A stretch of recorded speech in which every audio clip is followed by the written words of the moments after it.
The Whispering Room.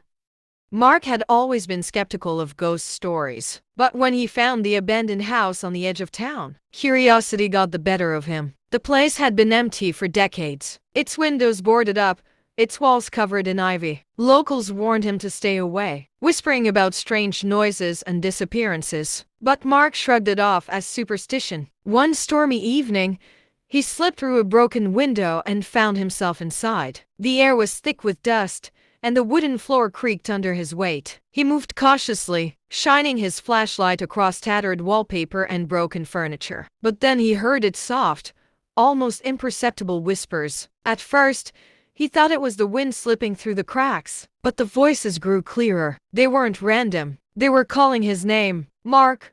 Mark! Help us! His breath caught in his throat. He swung his flashlight wildly, but the room was empty. The whispers came from behind a door at the end of the hall. Heart pounding, he reached for the handle and pushed it open. Inside was a small, candlelit room, untouched by time. A wooden chair sat in the center, and on the walls, there were hundreds of names carved into the wood. Some were old and faded, others fresh and deep. One of them was his own. The whispers turned to screams. The door slammed shut behind him. He turned, but the handle wouldn't budge. His flashlight flickered, and suddenly he wasn't alone. Figures emerged from the darkness, pale, hollow-eyed, their mouths moving in silent agony. A woman stepped forward, her fingers icy as she touched his face. "You shouldn't have come," she whispered. Mark tried to scream, but the air was sucked from his lungs. His body stiffened as an invisible force dragged him to the chair. The candlelight flickered wildly,